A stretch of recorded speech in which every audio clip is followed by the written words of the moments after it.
The following is a presentation of Playfly Sports Properties and Michigan State Sports Properties.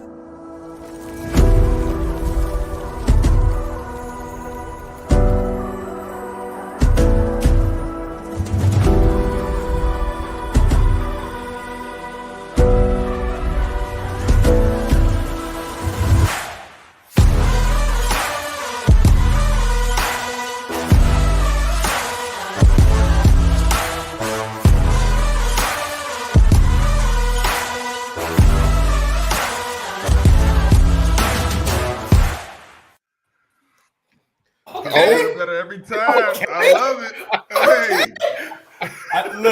last show, I wasn't able to see you on the intro. Right. You missed it. I missed it. Ooh, okay. Now that we got over that, it is Tuesday, June 27th, 2023. We are, and welcome to the only show about Spartan Dawgs, hosted by Spartan Dawgs. This is Sparta MSU. I'm your host, Jason Strayhorn. I played back in the Perlis and Saban era as a center and team captain. I couldn't do this without my two dogs in the fight.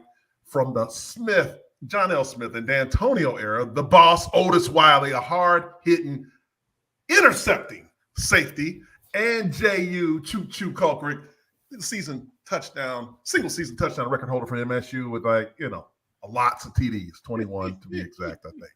Right? If this is your first time watching, we welcome you. If this is not your first time, thank you for watching. Don't forget to click the like and subscribe buttons. And don't forget to go to the live chat because that's where the party's at, everybody. Hit that like and subscribe button. It helps us a whole lot. Let us know where you're watching from because that's what we really like to see. You know, we got people watching us from Southfield, Michigan, Flint Towns in the house. We've got some people down in Opelousas, Louisiana. We have all kinds of boot, baby. The boot, baby. What's going on, fellas? How y'all doing today?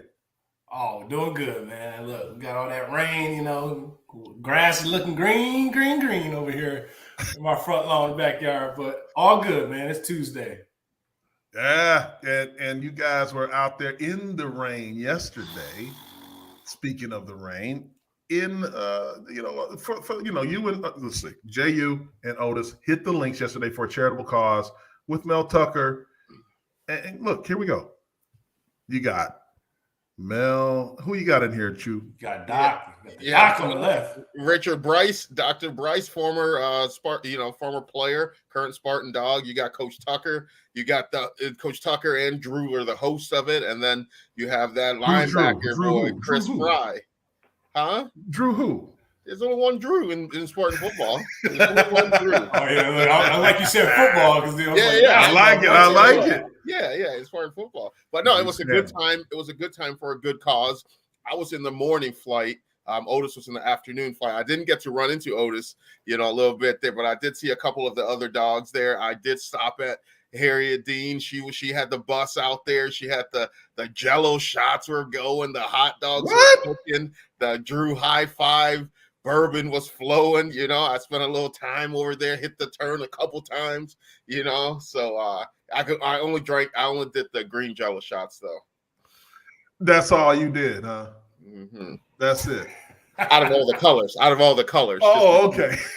Listen. Every hole I went through, everybody was like, "Hey, I saw Jehuu."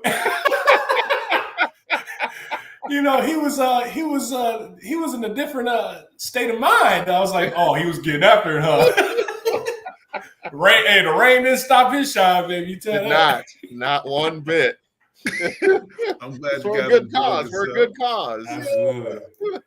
So we got Royal Oak, Northville in the house, Hawaii, and look at Otis on the bus there at Harriet Dean's bus. Look at that. Yeah, man. Look, Harriet. People don't know, man. Harriet and Lee gifted their bus to me once they are done with the bus. So you just throwing it out there. So I was just saying, Harriet, I appreciate you. I appreciate you, but it's good because you see, like I put updated. So every time I sign it, I signed it when I was a player, and then I signed it when it was 2013. And then 10 years later, I put my another, signature up there, 2023. You just keep it in the it's like doing more than one Final Four bracket. You keep it in the bracket. Harriet told me to sign it every time. Come sign it again. Does your signature change? Has it changed over the years? Man, look, that first signature, whew, man, that looked like some chicken scratch, boy. I don't know what I was saying. You could see like on the right corner, I was just like, yeah, I got to do that. That's why I updated in 2013, and then I changed. I had a better Sharpie on yesterday, so a little darker on there. You got to say though, like, I know we're talking about it, but that's iconic. Going through, and because I jumped on the bus yesterday and was just looking at the different signatures and everybody that's been on that bus. That's a part of Spartan, not just Spartan football, but just Spartan history, that signed that bus. That's something that's pretty cool.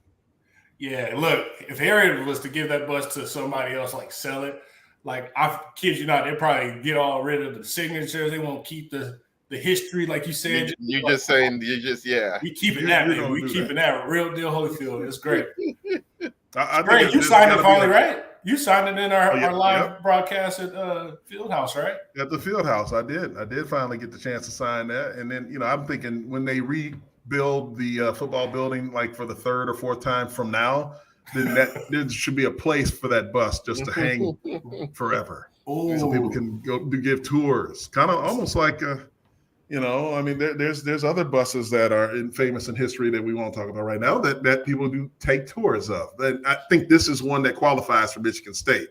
If you're willing to do that, Otis, it's up to you. It's not up to us. Give me ideas. No, hey, listen, guys. NBA MSU updates. We want to get into that before we get into the rest of the show. We got a jam-packed show. We have a special guest. Obviously, everybody knows Corey Robinson from 247 is backstage waiting to talk about all the recruiting fix that's been going on. But right now, the NBA MSU updates we want to go into. No big men get drafted in the NBA. Man, this is crazy from a standpoint when you see it. Like, these are three dudes that gets buckets where we got buckets on the court at the NCAA. And especially Drew Timme, where he gave us a problem then during that Carrier Classic. And so when you see big men not getting, drafted, obviously they got undrafted free agency, but to be in that first two rounds, you kind of the state of the NBA and how we talked about the athlete or the player that's coming in there drafted. You got to be a complete player. Like, you just can't be one-dimensional. And, with the league being big men are taking the ball from, full court with the Joker, and you got Joel Embiid, you got Giannis. Like, you got to be able to do everything from 1 to 5. And so this is one of those things where you got to think about, scratch your head. We talked about Zach Edey coming back to college ranks because he just didn't like what he pulled in from a draft status. So it's interesting that those three were left off the board, though. It's kind of, what are you thinking, Jehuu, with those three guys? Yeah, when we were in the production meeting today and we were, going through this, and you mentioned, Timme didn't get. I was shocked. That was the one that really shocked me. You did the beard, right? The mustache. Yeah.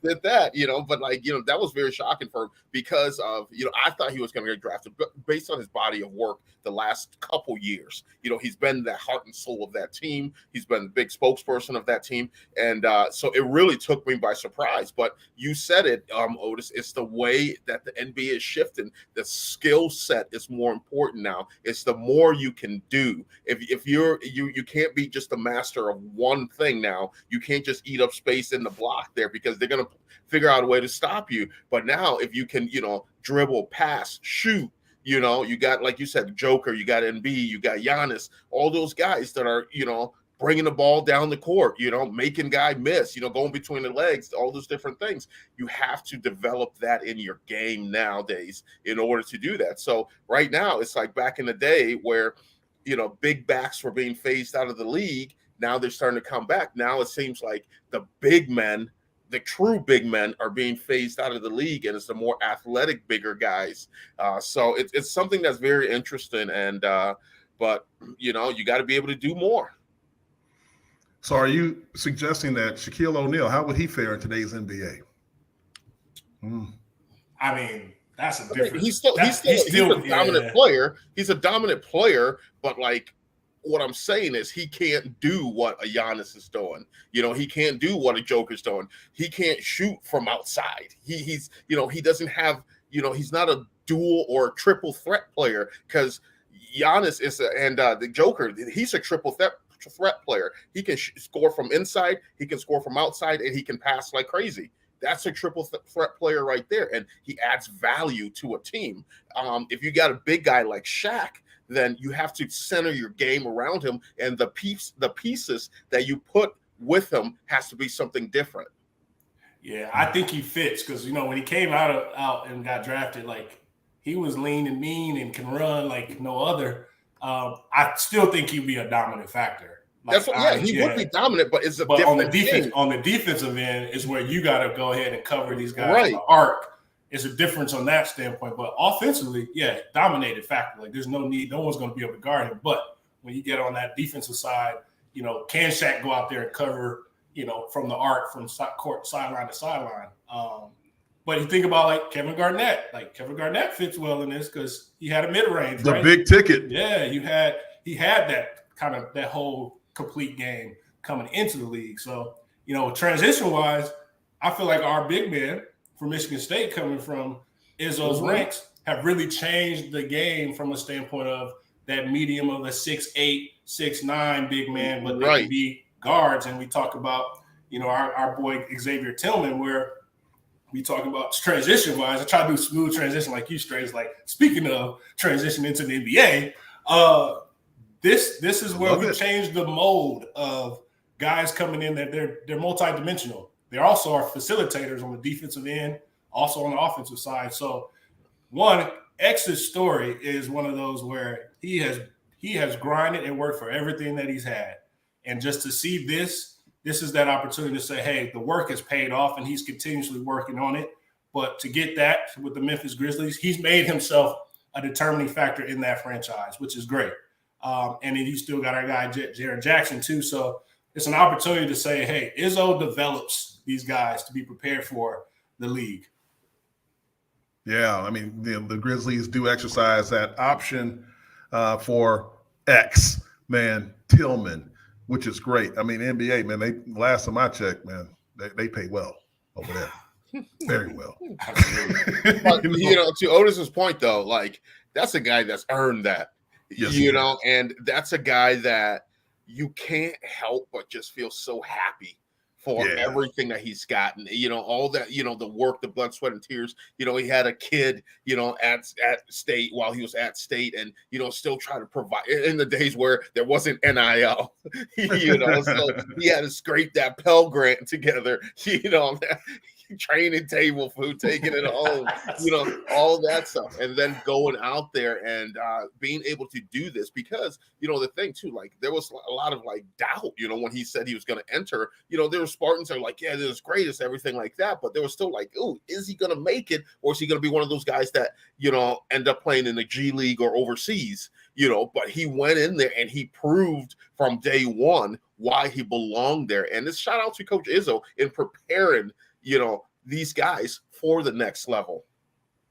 Yeah, no doubt about it. And he does do that. He has a laundry list of players who are still contributing to this day and guys who've gone on into retirement. But Xavier Tillman, yeah, a guy who really settled down early at Michigan State, was married with a couple of kids, I believe, when he was deciding to go on into the draft. And look at him now. And speaking of other big men and guys who can shoot the lights out, Joey Hauser signs a 2-way deal with the Utah Jazz.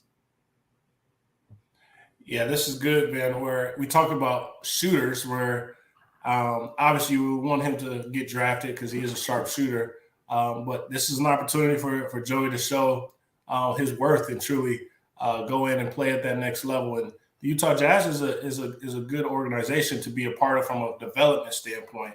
And so, one, congratulations, Joey, because I know that it's been a long haul. Like we talk about, Joey was a transfer where, you know, he had to sit out, where his brother got the pass and got, you know, I would say the waiver to play right away, but he had to sit out, which was still kind of crazy on the standpoint of not getting that for us. But you know, he survived COVID, you know, played with the team, and crazy, Joey could have still came back, I believe.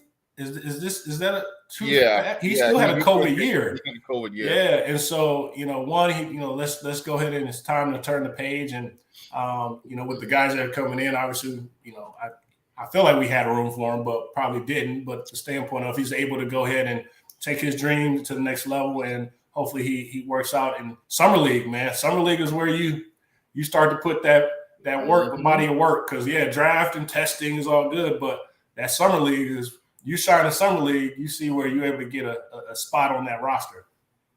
Yeah, without a question. I mean, we hope the best for him. He had a great tournament, as everyone knows. Even in the Big Ten tournament, Joey just really was able to turn it on. He has a brother who's playing for the Celtics right now, who's a sharpshooter himself.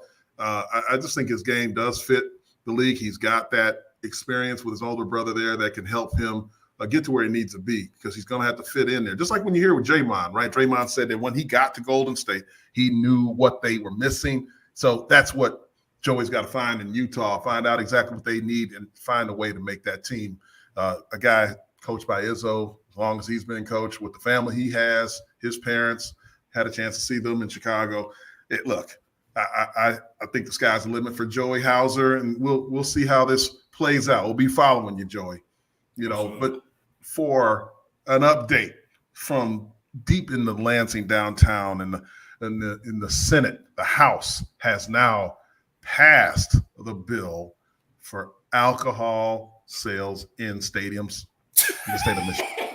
This guy, Choo, I gotta love you, man. Never cease to amaze me. As he takes a sip from the cup. As he takes a sip, yeah. This is we talk about this, man. It's still some hard work for the working group to get going in time for the fall and football kickoff. But Governor Whitmer, hey, it's time to sign that thing tonight before midnight. Let's go. I'm just saying. Yeah, man. Chu, are you ready for this? I mean, there's nothing like I'm going to be on the sideline broadcasting. I can't be enjoying the fruits. Oh, yeah. Okay. But I am excited for Spartan Nation. And you know what I'm excited for the revenue side of things.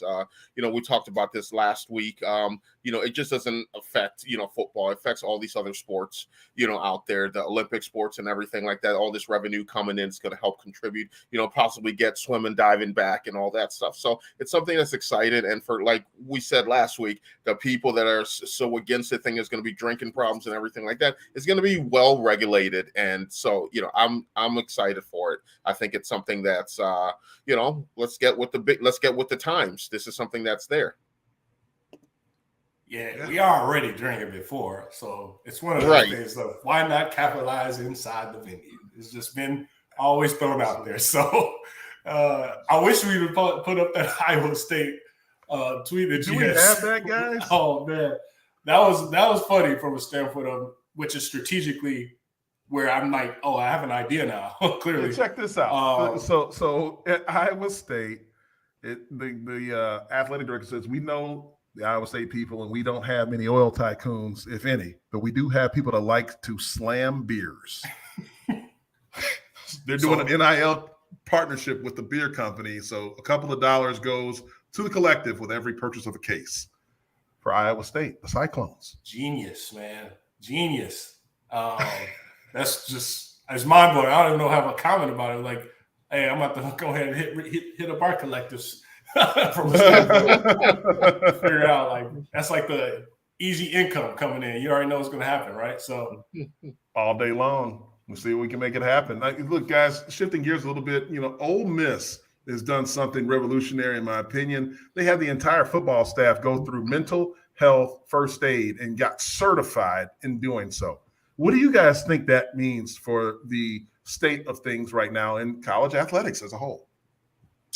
Yeah, I think that's something that's absolutely huge. Football is a game where, you talk about how physical you have to be. You have to be physical. You have to be tough. You have to be hardworking and everything like that. It's a man's game, so to speak, and everything like that. But what people don't talk about is the mental aspect of it. Not everyone's okay. And, going through this and reading the article, there's a lot of people that talk and say, it's okay not to be okay. But what do you do when someone does say they're not okay? How do you handle that? And as a football staff, going through this, because we all know this, we spent more time at college with football coaches and football staff than we did anywhere else on the campus. So for these people to be trained to understand and talk to you about this, and, like we said, it's okay to say you're not okay, but when you do say you're not okay, for them to have a response to that, I think that's something that's very big, and I think it's revolutionary. And you have to take your hat off to Lane Kiffin. Lane Kiffin, he gets a bad rep, he gets this and that and everything like that. But I think that's a smart thing that Lane Kiffin did for his staff, and also too, and for even outside of that. Talk about, as a parent, you're sending your kid to a school like that they understand and they recognize these things happen, off the field. You have issues with, students and grades, students and playing time, students and problems at home. How do you cope with that? And these parents know when they send their kids to a coach like Lane Kiffin and his coaching staff, they're going to be averse to that coaching as well as X's and O's. So I think this is something that's big. I think it's something that's revolutionary. And I think this is something that a lot of schools should start making mandatory for their student athletes. Yeah, you bring up great points.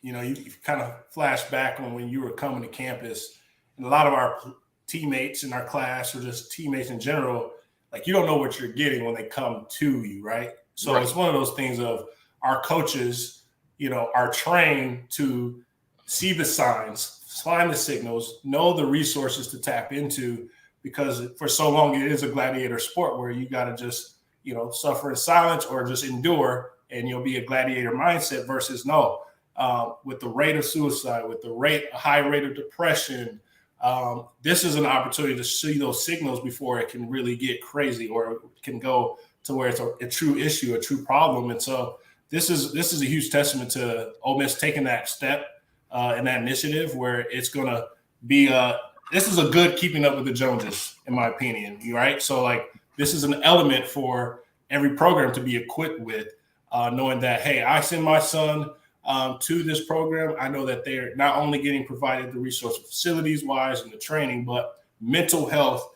is the number one aspect to being a successful program, in my opinion. So this is huge. And I think this for Michigan State, we have resources, but I'm not sure everyone's certified. I think we may go through it, but this is a huge testament to Ole Miss. Kudos to them. But like you said, I feel like other teams and other sports are going to start doing this, because this is an element of, we didn't know. That's no longer the excuse. We didn't know. No, you've been trained and you're able to be with them all this time. You mean to tell me you haven't seen these signs, right? So it's going to be a good thing for football, future football.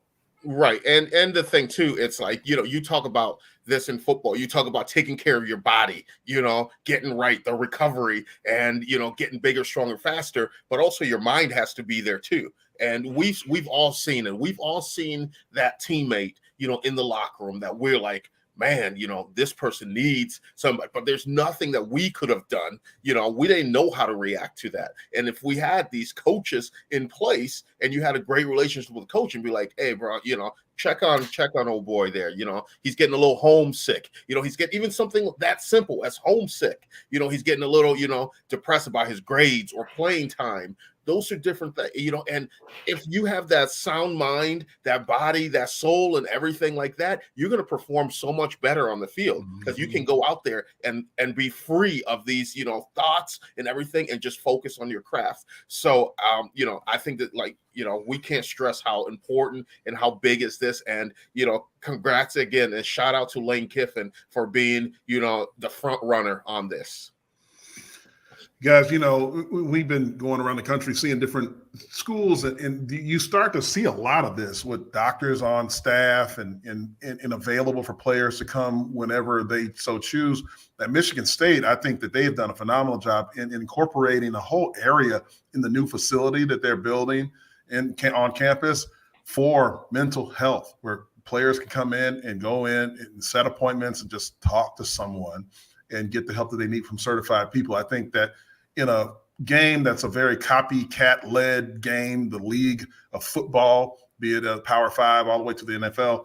I think this is something that we absolutely should copycat from Ole Miss and have everyone certified so that the coaches are comfortable in knowing what to do initially to get the players the help that they truly need, as you said, you and Otis. I mean, this is something that it's a must and will help the players perform better in their lives outside, on and off the field, in my opinion. So hats off to Ole Miss. This is a great thing, and there should be no shame in any of that. It's a good thing for everyone. Moving forward, gentlemen, we have to bring on our guest, Corey Robinson, after this message from our friends over at IHOP. At IHOP, we're introducing 2 new all-natural Black Angus steak burgers, the bourbon bacon jam and the jalapeno kick with a crunchy 4-cheese crisp. Get a combo with fries and a drink starting at $9, only from IHOP. Bundle offer for a limited time only. Price and participation may vary. Restrictions apply. Well, fella, don't forget to subscribe. Hit that subscribe button and the like button. We're not seeing a lot of them on here right now, so we got to get those numbers up. Come on. Yeah, we got a sick choo-choo on you. You'll follow us on the social media platforms as well. This is Sparta MSU on every platform. It is time, gentlemen, to talk about recruiting, the roundup that was the official visit season, and we're bringing on 247 Sports on Corey Robinson, who joins This is Sparta MSU. How you doing, Corey? I'm doing good. How are you guys? Hey, we're good. We see some buzz in the recruiting world here. You know, there's Michigan State's been, making some noise in the recruiting world. So excited to have you on, to talk about that and, discuss these players that, are going to be future Spartans. Absolutely. Yeah, definitely. It's been exciting the last couple of weeks, especially the last weekend and leading into the last weekend, and obviously coming out of it, you get a few commitments. So yeah, it's definitely rolling, but I mean, it's everything that we kind of said was going to happen heading into the month. Then people just needed to be patient because it's so early in the process, and people looking at other schools and maybe how many commits they have. But at the end of the day, you're only going to sign so many guys in December and then in February. So it doesn't really matter when you get them. It's that you get them. Yeah. That's right. And like we went from, it's been like a crock pot, just heating up slowly. But this last week, we started seeing a lot of activity as far as commitments. And we're going to start at the top with the 4-star running back, Carrie. Let's break him down. Running back, look, this is a guy who we've heard rave reviews about. Corey, what is your thought about this particular pickup for Michigan State?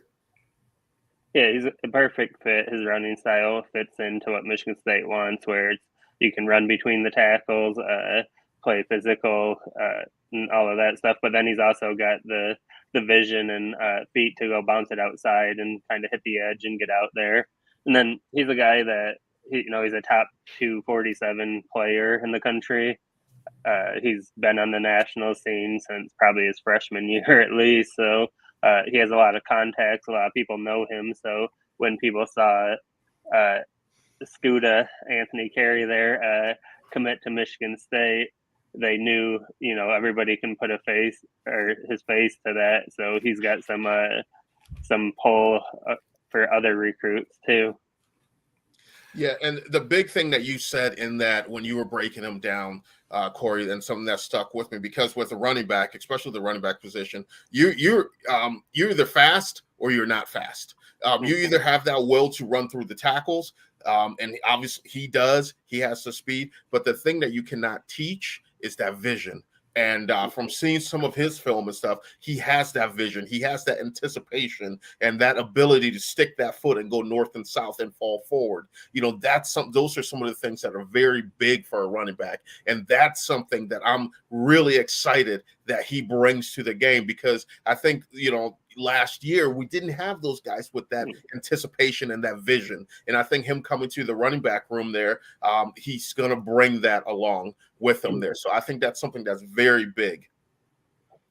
Yeah, I agree. I think from you guys, or probably most of you guys are upstairs in the press box too, and you watched the team last year. I thought the offensive line made bigger holes last year and were more consistent last year than they were in 2021 with Kenneth Walker. The difference was you didn't have Kenneth Walker in the backfield, and you don't need Kenneth Walker necessarily to have success with the holes that were there. I just thought maybe they missed some of them sometimes, or maybe they didn't have the necessary speed to get out to the edge.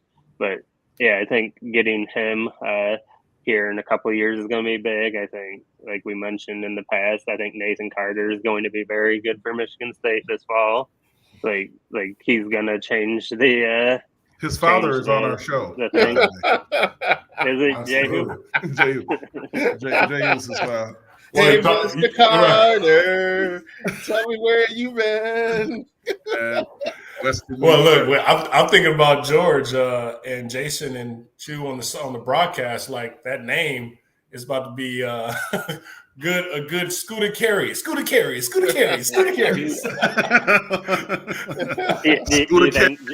You think George will call him Scooter?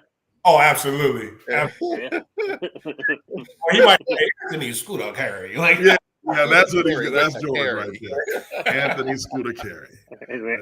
Go with the R. Scooter. He probably. So I saw a picture of him. So he was with the California Power 7-on-7 team. Is that what I saw there? Scooter? When they brought up the 247, his profile, I think he was playing 7-on-7. I don't know if we have that back there. Yeah, that California Power. So that's the same team that David Stone played on with the 5-on-5 side of things. California Power. So that's a little bit known. Yeah, that's a guy he's reached out to also since committing to Michigan State, and maybe a little bit before that even, and started recruiting them. So yeah, he's one of those guys that, those kids that are on the national level, they all know each other because they've all been playing. Like, no matter where they're from, they all go to these national camps. He's always been to all those camps, so these guys really know each other, and it means a little more when you know who's recruiting you for a long time. That means a whole lot, man. Hey, look, we can't wait to get him on campus, and now we're going to go to cornerback Syair Torrence, 3-star cornerback, commits to Michigan State. Let's break him down a little bit, Corey. Well, tell us about Syair. Yeah, I think he's one of the guys in the class that before he was in the class I had mentioned. I thought he was pretty underrated as a 3-star. He's got great speed, great hips, great instincts. He kind of went under the radar because he's from Syracuse, New York, and he committed to the home city school, Syracuse, real early in his commitment. So people kind of backed off him a little bit. Then he's 5'11", and you know how everybody loves the 6'2" corner, but yeah, he's just a really good player, and I think he's a guy that you could see. I don't know if he'll rise in the rankings just based off of kind of how low key he's kept his thing, but I think he's a guy that once he gets here, he's going to make an impact quickly. And yeah, that's a big pickup for them, and just being able to, I guess, Jim Salgado, that was his first recruit that he offered and was the primary recruiter for. He went to his high school, I think, 3 times during the evaluation period, which tells you how much he wanted him, because obviously, you got to get out there and see a bunch of people, and especially when you're new and you got to kind of introduce yourself. So for him to go to his high school 3 times in the spring during the eval period, that really tells you what they think about him.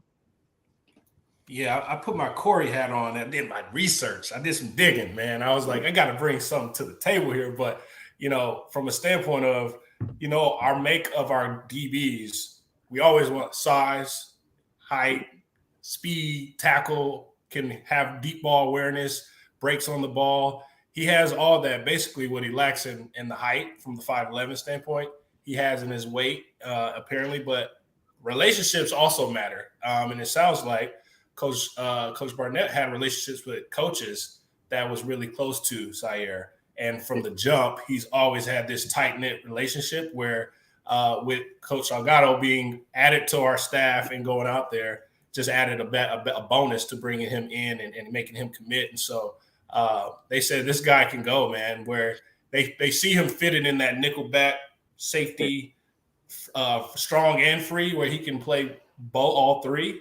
And so that's where they're looking for someone who's going to come in and be able to do that for us, as we know that we really rely on that fifth corner and that DB. So I'm excited that Syair is committed, and let's see if we can get him to the finish line and sign on the dotted line. Yeah, you broke down that X's and O's of him and the length and everything like that. What I'm going to break down a little bit here for you guys is this guy here. He's a Western New York kid. Grew up about a little over 2 hours away from where I grew up from. And garbage plates. No, he's the other side of garbage plate. What is that other side? What is that? What is that? Rochester is the garbage plates. So Syracuse is a little north there. But no, this guy he's coming in. He went to CBA, Christian Brothers Academy. Great school. That put out good players.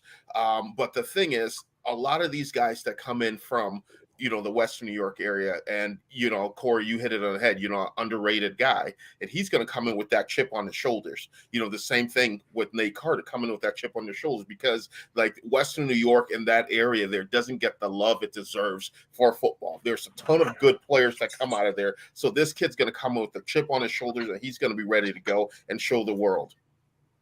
Hey. That New York love, baby. Hey, look, that New York state of mind, man. Look, you see, he going, I got to put something on it. The New Yorker. This is my son. New York. Another one. Hey, man, I can't wait for the kid. Come on, hey, look, man, you got to have tough corners. There's a lot of defensive backs that are committed and we're still targeting, but you just can't have enough of them. That's the nature of the business right now with the offenses throwing the ball around the field like they are. With RPOs happening, you have to have guys who can cover like hell in the back end. 5'11" is not short by a long shot. So, he's not 6'2", but he's not short. He's not a midget. Yeah. He's a guy who can play the game at a high level. And, look, we can't wait to get him here and get him signed, sealed, and delivered. But, look, now it's time, Corey. You got to talk about the big fellas. The big ones. We had two twins. Is that redundant? We had twins commit in Mercer and Charlton. Or was it Carlton? Luneski. Go Big Chuck. Big Chuck. Okay. Big Chuck. And Big Chuck and Big Mercer have no mercy. Luneski, they commit to Michigan State. 6'5", 6'6", 320-pound guy.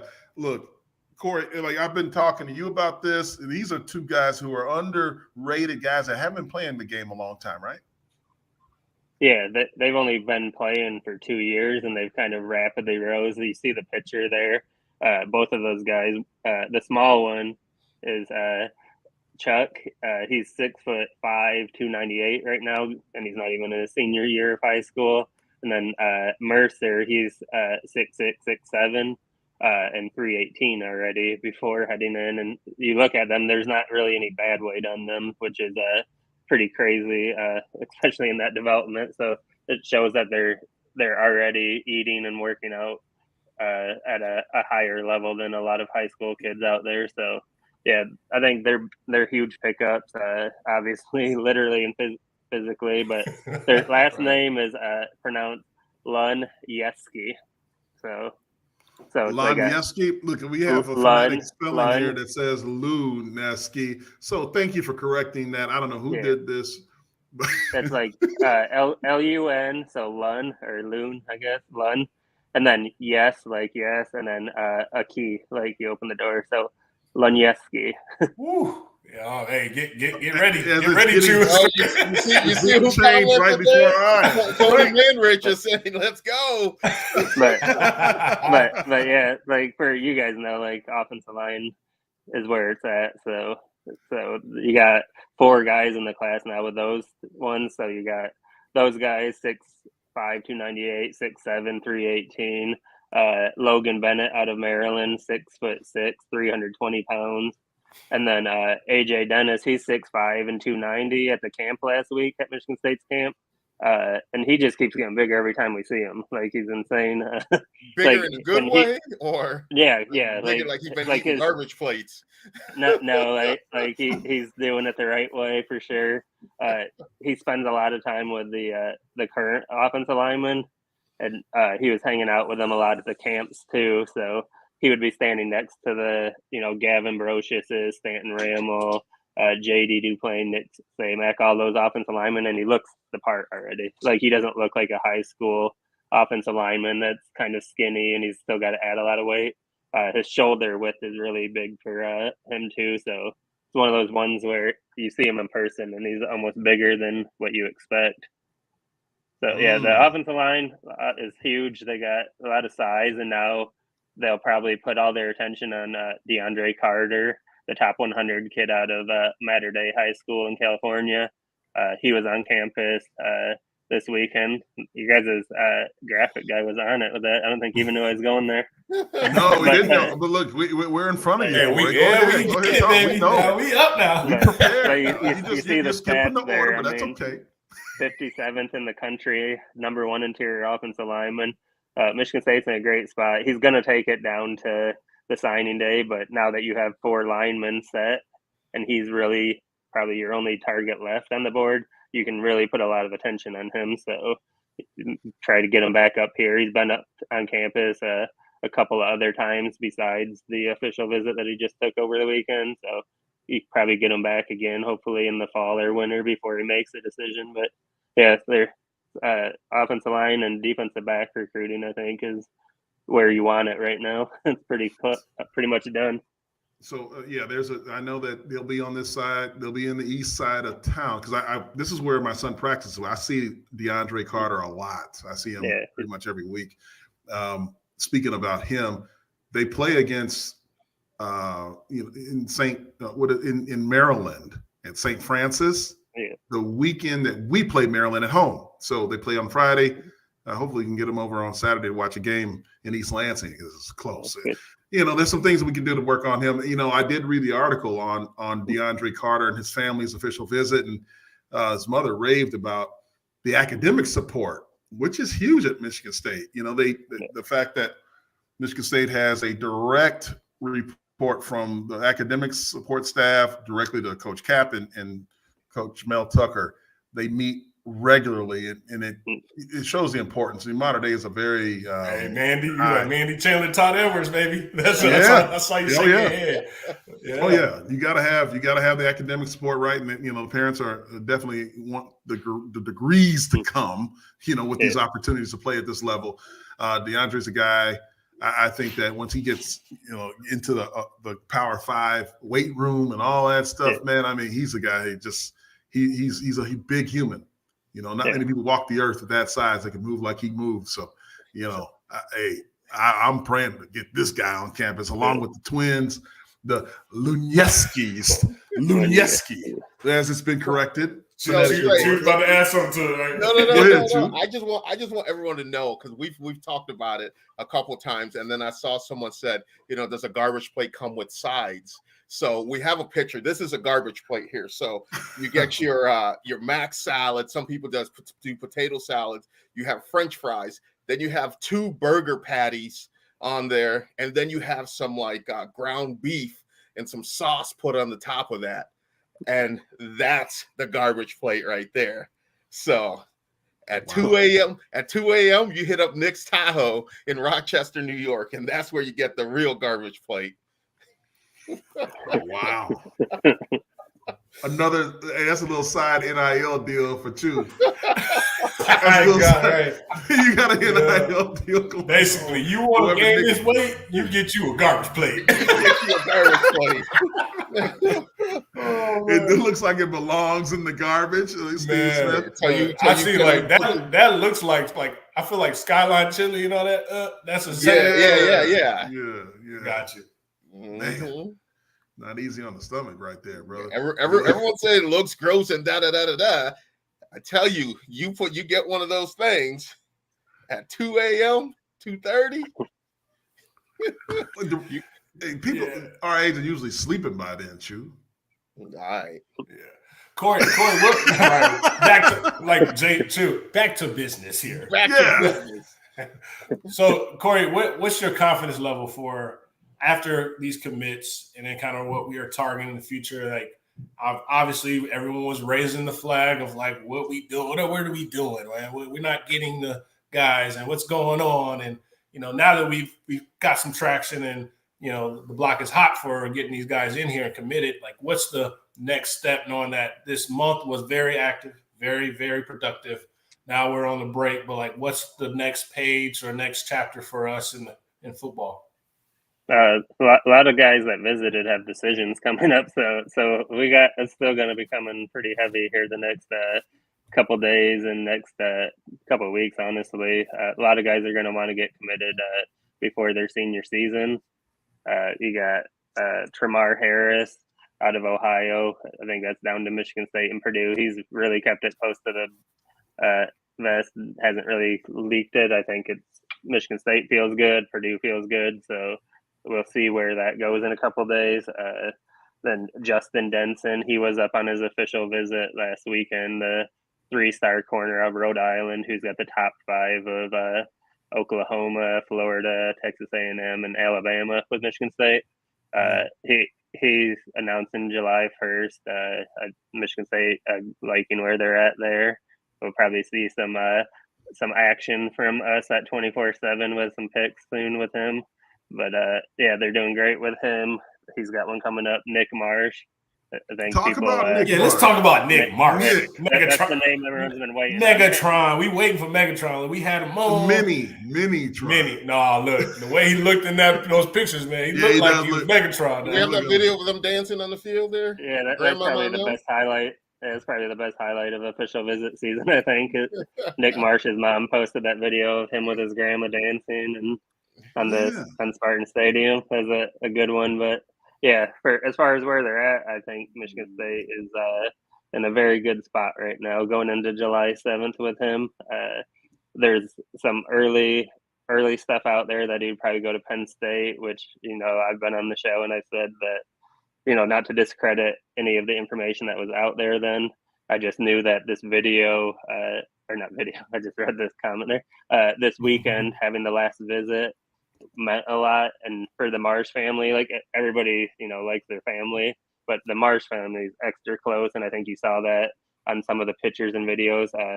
He had his grandma there, his mom, all of his sisters.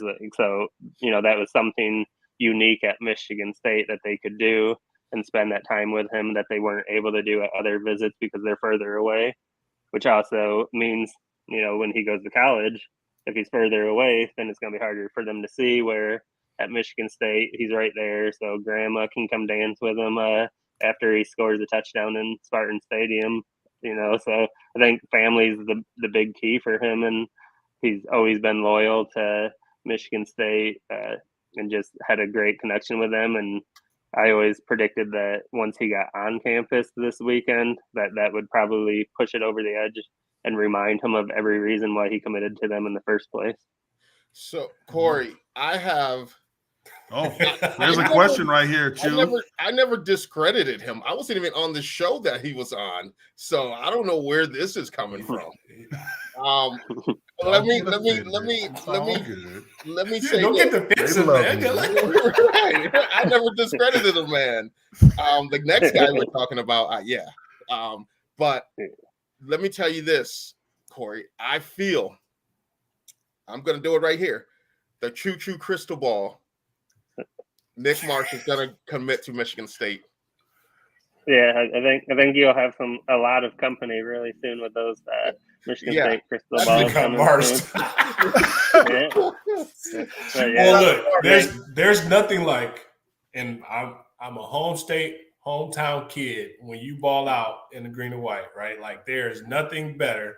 I am a product. I'm living the benefits still to this day of being a hometown kid. So Nick, you watching, Mama Marsh, all your family, if you ball out in the green and white, choo-choo crystal ball, like, trust me, man, you are set. And I'm saying not set, you are supported for the rest of your life, man. And this is the opportunity to come to Beach Lansing and do you, be you, and be Megatron, not Minnie. You're gonna be Megatron, my brother. Be him and do this in the end zone with your grandmother again. Let's show it right here. Hey. Grandma said, I don't need this cane and jig, baby. Come on now. Okay. Hey man, look, Grandma ain't has nothing like she that. was stepping, boy. She was. Right? Well, that's what I heard too. Is from some of the other players and like Trey Mosley, and said that she was like that all weekend. She's just having the time of her life and just having fun. So like that's the thing. Like you get on campus like that and you see that with your grandma, who obviously you're close with, and like you see how happy being here made her. That's going to have an effect on your recruitment. There's just no way around it. Like that certain things matter more than other things, and Michigan State's not poor by any means. They'll get the other stuff taken care of that needs to be done. Where because you think you got Pittsburgh maybe out there offering their entire bag to one player, which is kind of stupid, but we'll let Pat Narduzzi run his program how he feels fit. But like, yeah, so I think hey, I was like, I'm about to text him, get off our guy, man, come on, man, leave him alone, leave him alone. Like we will drag Pat if we need to with his holier than thou rants that he has with every coach in America, but here he is trying the same stuff with other people, but that's neither here nor there. But yeah, I think I'm feeling good about Michigan State. I think you're going to see a ton of crystal balls roll into Michigan State before the July 7th. There's only one crystal ball that matters, and that's the choo-choo crystal ball. you gotta hire him on the staff. Like what are you supposed to do? You're shaking it. Yeah, that's the choo-choo crystal ball. This is different. Corey, you on?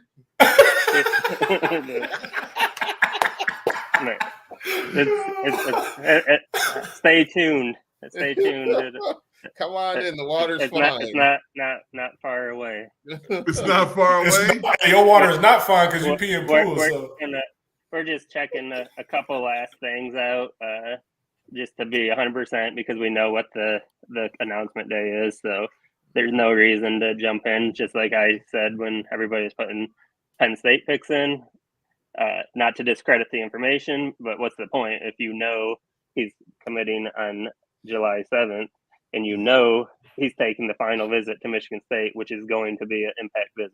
So what's the point of putting a pick in before then? Like that's how I always looked at it. Like it's not to discredit that Penn State wasn't in it because they were. It's just you have to see the whole picture. Exactly. Like if he doesn't have a commitment date set, sure, then you could worry about this and that. But when you literally know when the kid's committing, like what's the point of jumping early? Yeah, so there really is no point. Yeah. Corey, you brought something up a minute ago about other things. Now, let's just talk about the elephant in the room. You're talking NIL, right? In this recruiting cycle, how important have you seen the NIL discussion? Now we're entering year 2. That's coming up here this week for NIL being legal in the United States. How important is that to players that you're talking to as you're seeing this recruiting cycle come to a close? Yeah, I think it's important with some of them. I don't think it's important with all of them. As far as obviously everyone wants money and they're not going to turn it down, but that's not everybody's motivation. And it almost feels like maybe it'll change once we get closer to signing day and the chaos kicks in. But it almost feels like last year was crazier with the NIL than this year at this time of year, at least. Like I say, a lot can change by signing day when people start getting desperate and really showing their hands.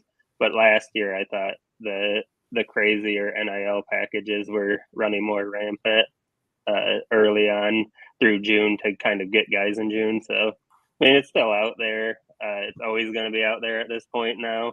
But I think, it's hard for a coach, to just keep going to the well.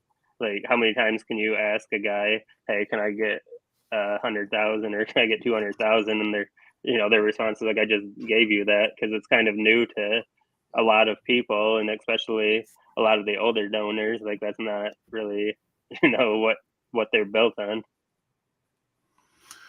Right, and that which brings up a quick discussion. We wanted to talk about this, the donor fatigue that's associated with NIL. You're starting to see a little bit of that, it sounds like, around the country.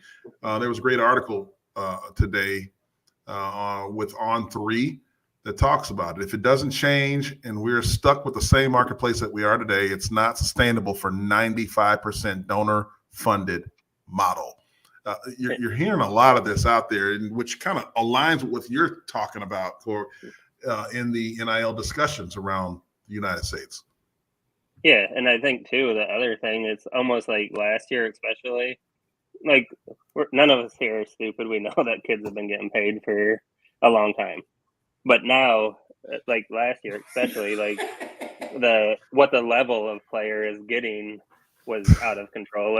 Like not that long ago, 200,000 gets you like a 5-star defensive end, and now people are like offering that or more for a linebacker. Something that a guy that's not a game changer. So like that's not in line with a sustainable business, and that's probably what they're talking about is like you shouldn't have to pay 5-star defensive end prices from 3 years ago to a guy that may not even start for you just to say you got him. So I think you got to align where the dollars are, because like I said, the dollars are always there. It's about making them make sense, or a little bit more sense at least.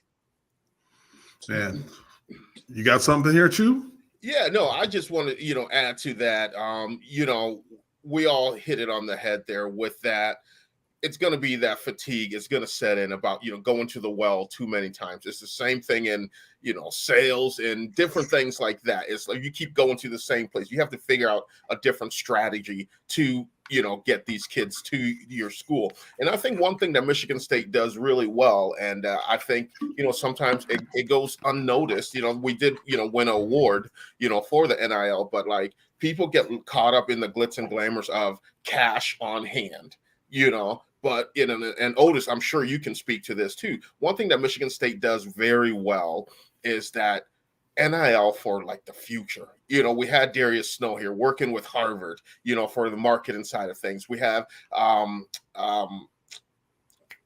Hooper. I just went blank on his name, from Africa. He's at the school. Madi Sissoko, having the school there. Those are life impacting and life-changing NIL opportunities that I think, we get caught up in, oh man, this person's getting, $200K, this person's getting that, that's good. That's that instant gratification. That's the instant lottery ticket. That's that scratch-off ticket where you think you win some money and then you can get, but these lasting impact NIL deals that can set you up for the long haul.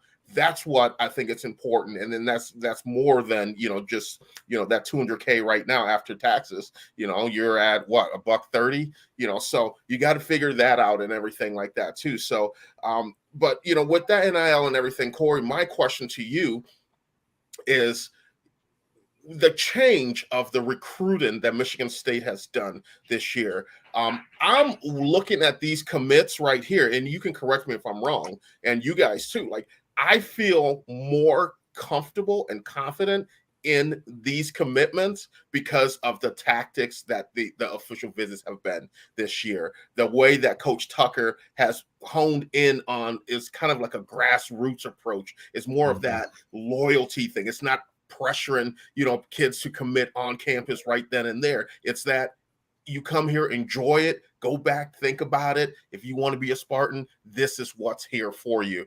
So I feel a little more comfortable with these commits than I did at this point last year when we had that hype and excitement. Am I wrong, Corey, or is there any? No, I think you're onto it. I think they've done a good job of maybe not making so much hype and pressure and just kind of getting back to what works at the end of the day, building relationships and trust with the families and the recruits. I think I'd mentioned the last time I was on your show, I just think the culture feels a lot better and different than last year. I think the new recruiting department, Marsh, Thorne, like that he's, to me, I've been able to talk to him a couple of times in person just to kind of introduce ourselves and stuff. And, he's a very humble person. He talks about his staff more than he talks about himself, which is a nice change for some people. You said that very professionally, though. I appreciate you. That was awesome. That was professional. That was very good. We know what you're saying, but it's perfect professionalism right there. I'm telling you. Speaking of that new staff with D. Thorne, there has been several new hires within the recruiting and scouting department at Michigan State. Let's talk about that. So Tyler Johnson has now become the new director of recruiting operations. I think we have a little. Do we have a graphic for her? There we go.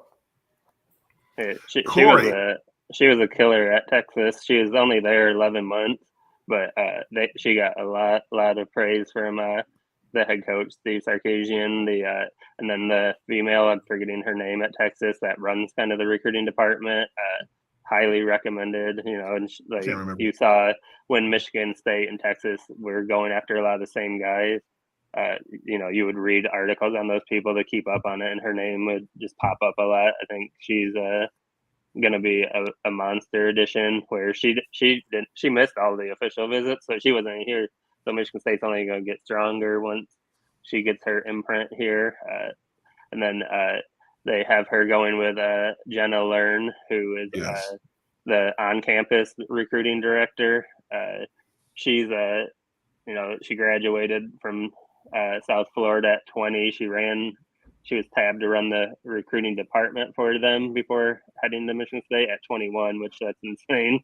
Like for that, that just talks about how smart she's got to be and organized and all of that. So those two are going to be in charge of the recruiting department of it, because D. Thorne trusts his people to go do their job. Obviously he's going to be there and make sure they have everything they need to be successful and put people around them to be successful. But yeah, he's turning a lot of that over to those guys there and just saying, here's the keys, do it.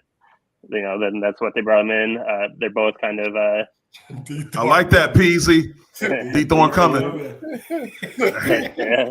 Hey man, you talk about Texas now. Texas is when you're in the recruiting. So if you get in the weeds like we get in the weeds with recruiting, that is the top as far as NIL and structure and recruiting in the country. When you talk, so getting someone like Tyler from that world is huge for East Lansing and Michigan State. So go ahead, Corey. Sorry about that. Yeah, and there's a lot of things, like I read articles on her too, and it said, yes, obviously Texas is Texas, but she was different. Like she made it better. So to be able to elevate from what you were talking about is an elite ran structure, and for you to be a standout, I mean, you were there 11 months and got the head job at Jacksonville State. So I mean, that kind of speaks for it. But then there's also articles out there while she was at Texas and heading to Jacksonville State where, they mentioned, that yes, it's Texas, it's easy to recruit itself, but she took it to a different level. So definitely excited to see what they can do once they get here. We're going to head into the dead period tomorrow, but they got the Spartan Dawgs Con, which I'm sure you guys are all headed into, where that's a big recruiting event. So that'll probably be the first time where a lot of the new staff really gets to flex their muscles, because they'll be on campus. They've seen, campus, because that's the thing that I tried to explain to our board too. Like everyone's like, oh, how's this going to impact June?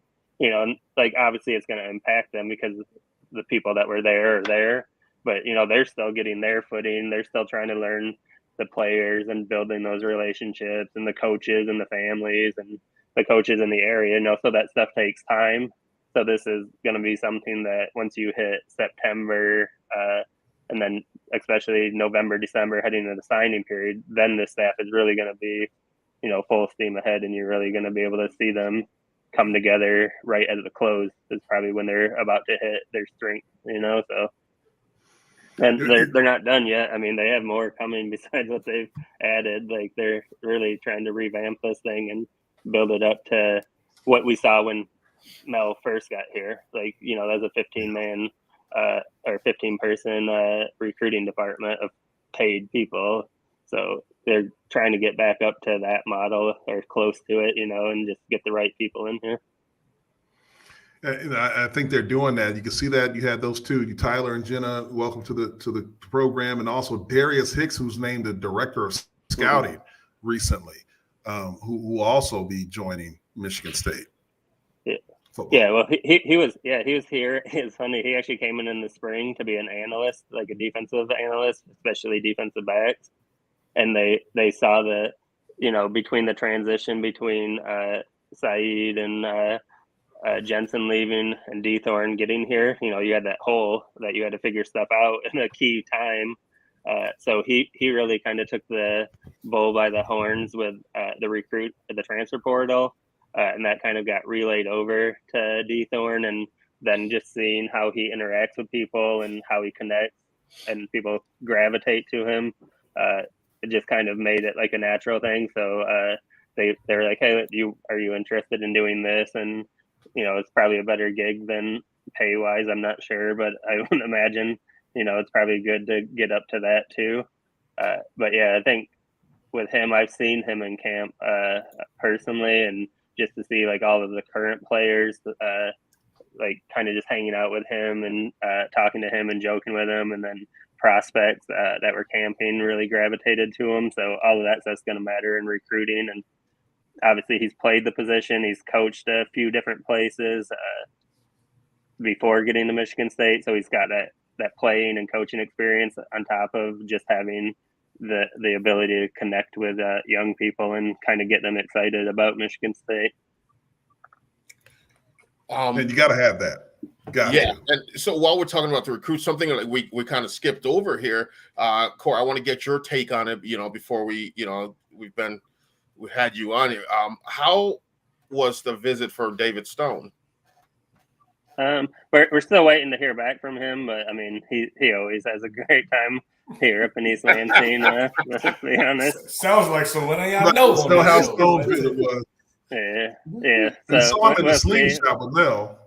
Yeah. Like we know it was good, but we haven't gotten feedback on how good it was yet. But yeah, I mean, he's always going to be someone that's kind of there until he isn't. So Michigan State, I honestly think he likes Michigan State more than maybe any other school. So I mean, obviously there's some other factors. We needed a number 5 player in the country at the defensive tackle spot, but yeah, I think they have a shot with him. But at the end of the day, everybody in America is coming with their best offer. But if we're talking about just straight up relationships, I think Michigan State's a good spot there. Hypothetically, I think this is what everybody's thinking, right? Well, hypothetically, if you're the forget David Stone, forget Michigan State, number 5 player going to, Robinson State, C-Rob State, how much is it going to cost? NIL-wise? That's a good question. I honestly haven't heard a number with him. Maybe you have it. Tell me off camera. But No. I'm not talking about him. I'm just saying in general, just to get so I can get an understanding. I don't know exactly what, because I know other factors. When you talk about top 5, top 10 type talent, there's other factors, and I know what those other factors mean. So yeah, that's a good question. I think the market's a little different this year than last year. Mm-hmm. I mean, so it's hard to say what he'll get, but he's not going to be poor. He'll be able to afford like cheeseburgers and stuff like that wherever he's at. But he'll be able to hang with you. Is that what we're talking about? Go to the English Inn if he comes here. Or Corey, what do you rate him with? Because I feel like we have the same kind of, back in the Coach D'Antonio era with Malik McDowell, based off of his talent as D tackle and David Stone. Like, how do you rank them from a standpoint of player, not just the person, but the player? I think Stone's a more natural defensive tackle. Like Malik was just a freak, 6'7", like all of 6'7", just long, athletic. I think technique wise and just being able to disrupt plays, I think I would take David Stone over him as a player. I think David Stone should probably be a top 3 player in the country personally, which, I mean, he's top 5, so it's not like he's far out. But I think he's the real deal 5-star, where he's like that different type of 5-star, where not only does he have all the athletic abilities and the strength and all that, but he has the production that you're looking for. Like every time he plays a game, he's the best player on the field that night. He doesn't take nights off and if he does, he's still dominating on a higher level than a lot of other people. Because I mean, Stray has seen obviously his sons down at IMG. Like that roster is absolutely loaded with talent. They go play the top teams across the country, and there's never been a time that he hasn't been the best player on the field and that I've seen him. Obviously, Strayhorn has seen him more than me, and he's seen some things, but I've seen probably 5 or 6 games that he played last year, and like just absolutely dominant on an insanely dominant defensive line last year. Well, to that point, I mean, I could tell you this about David Stone, and speaking from an offensive lineman's perspective, looking at him, how he plays the game, I think he, is a very mannerable, nice kid when you're around him. But the way he gets himself ready to play the game on game day, he gets himself like to where you need to be as a defensive lineman. You have to be on the verge of a rage. But not only that, he has a technique. He's got the get off. He's got the size, the speed, all that stuff. But his ability to hunt once he defeats the blocker. So when he steps across that line, his ability to change direction. And Chew, you could probably talk about this. You've been in the backfield your whole career, and you've gotten a handoff, and then somebody misses a block or somebody just gets dominated, right? Mm-hmm. There's guys that you look at and you're like, it doesn't matter because you're going to you have vision, you'll be able to out-quick him, make a cut, and he's done. David Stone's one of those guys that he's not done, right? He's got the short area quickness where he will redirect with you and chase you down laterally and catch up to you and he makes the play time and time again. That's the difference, in my opinion, from him and the rest of the defensive linemen. Yeah. I'd say he's like disruptive while staying within the scheme. Yes. Like Malik McDowell was disruptive at Michigan State, but sometimes it was, if he didn't make the play, he left the scheme, which set something up to go wrong. So like, he keeps it within what he's supposed to do, and he just absolutely destroys plays. It's like his get off is insane. Like he's 2 steps deep before the quarterback is out of his back pedal if he's under center. Quicker than Jarrell Worthy? 99, Jarrell Worthy? Quicker? Yeah, he gets off. He's got that kind of quickness. Yeah, but Worthy was that dude. Jay Worthy. Malik's terrible to deal with too, but like you're right. Like technically being locked in, like Stone takes it to another level. Yeah, he's a different dude. Stray, you and Corey. So I died laughing when I saw this video. So how many stars, Stray, you're offensive lineman, so you know the pass sets and everything. Listen, we're talking about the gender reveal here. Yeah. Right? Yes. Corey, now I know how hard you work at this game. Right? You probably are tracking I know what video you're talking about. You're tracking this kid right now. Let's see the video if we have it. 5, 4, 3, 2, 1. It's a boy. It's a boy. Pops.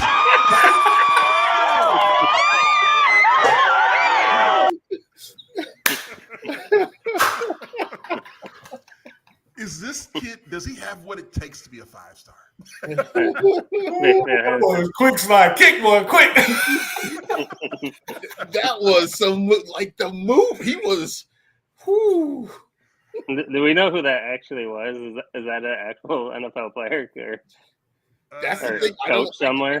I kept looking to try to see who it was, like, because he was moving like he was like the hand. What was the hand placement? No, can we play it again? I know we're running long, but can we play it one more time?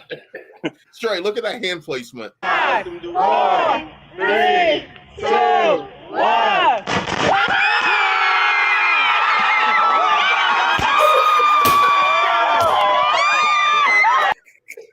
Is that Zion Williamson? might be Zion. Zion. Oh man. Oh, is that the girlfriend he got? No, never mind. We're not gonna get into that. She got a tattoo on her face. No. Okay. Oh man. Oh man. To the mission. Oh man. Look. You got it. Oh no!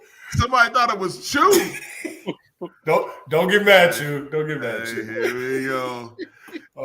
Let's see here. Come on. To the miss. It's right. Look. That's why he Stop. He's Nigerian, ain't he? Abdul Beecham. Yeah, he just mad because Liberian jollof rice is better. So I get it. Oh man, well. Look, man. Look, guys, Corey. Before we let Corey off and everything like that, go ahead. We all played this game. We never played with this guy Ryan Mallett and anything like that, but we learned about his passing, and it's a sad thing. 35 years old, is coaching high school football, and he drowned in Florida. That's what the reports are saying. So our condolences go out to the Mallett family and everybody that's surrounded to him there. We've played this game, we understand the sacrifice, dedication, and we all are cut from the same cloth there. And it's sad when we see one of us grow their wings too early. Absolutely. Yeah. No doubt about it. I mean, this is the guy. Look, if you guys remember, Ryan actually played for Michigan in 07. Was on that team. I think that was a team that they came. Man. That was the Mike Hart team. Yeah. Mm-hmm. That was the Mike Hart team. And you wanted to dislike the guy, but then when he transferred, I kind of liked him then. I said, okay, he transferred. And I've seen him around. I've seen him in airports and whatnot, Ryan. But to die at 35 years old, it's a tragic thing. And we just wanted to give him that respect and condolences as a player who's laid it on the line and tragically lost his life today. So great point, Chew. Yep, but Corey, we appreciate you joining us, man. Every time you come, it's always a good time. It's always, knowledge filled. We laugh, we cry, we get our hopes up. We recruit babies that aren't unborn babies. We're tracking them. Yeah, but appreciate you. And you can come on board the Choo Choo Crystal Ball. All right. You'll see a couple new ones from me soon. I'll give you guys the heads up. Oh, boy. Okay. Looking forward to it. All right. Definitely stay tuned. Just because we're heading into the dead period, there is no dead period in recruiting anymore, and there's going to be a lot of action for you guys coming up still. Yeah, and Nick Marsh, if you want to come on the show and do your announcement, Come on. Or let's get a post interview, because if he's on our show with the announcement, he already knows what's going to happen. Unless he's right there. He's going to hurt us. July 7th. There it is, Let's go, man. Let's go, Nick. Let's go. You wearing that Zenith helmet. If you like that Zenith helmet, we can get you in one. It's made right down the street here in Detroit. Shadow XR, we can get you in that. Appreciate you, Corey. Thanks for coming on the show. Appreciate you. As always, excellent insight. Guys, great show. Look, I know we ran a little long, but there's a lot to get in. There's a lot more that we need to talk about. But look, it has come to a close. Otis, before we leave, any final thoughts for you?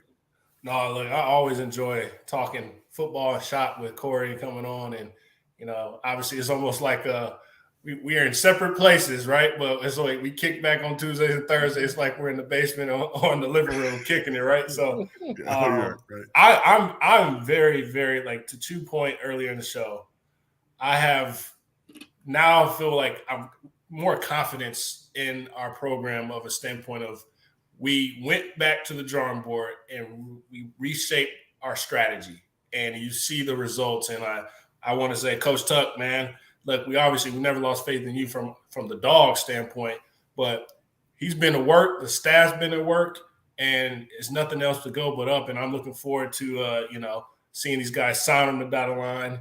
But it was good action for this month, being the last week of June. But definitely kudos to our program and changing that tide over for us. 100%. 100%. Well said. Chew? Yeah, to Otis's point, that's a great point. And yesterday I had the opportunity to have a little chat with Coach Tucker, at the golf thing there, and you can just see it's a difference, for where this program is going. That chip is on the shoulder. I think we were humbled last year, and rightfully so. But I think we're back. We're in that grind mentality. So I think it's going to be an exciting year. I think we're going to surprise a lot of people, and I'm looking forward to the season. But yeah, that's it. And I appreciate everyone. Hit that like button. Tell some people to hit that like button astray. Who we got on Thursday? Oh, we got another quarterback from Michigan State by the name of Caden Hauser. St. John Bosco will join the show and talk about his progress. We got to have QBs on here, man, as leaders of the team. So Caden Hauser joins the show on Thursday. So don't be late. Hey, look, guys, great show today. Thank both of you. Obviously, Corey Robinson for being on the show today. For Otis Wiley Jehuu Caulcrick, I'm Jason Strayhorn. This is Sparta MSU. Have a good night. God bless you. And go green. Go white. Go white. This is Sparta MSU as a combined presentation of Playfly Sports Properties and Michigan State Sports Properties. The show is produced by Tony LaBarbera, Tony Gustella, and Process Driven Consulting. Additional support is provided by Brendan Duravage. On-location technical support provided by Good Fruit Video. Be sure to follow our host Jason Strayhorn, Jehuu Caulcrick, and Otis Wiley on social media. To stay up to date with all the latest This is Sparta news, please like and subscribe by visiting our link tree and tell a friend to do the same. Thank you for your support, and as always, go green.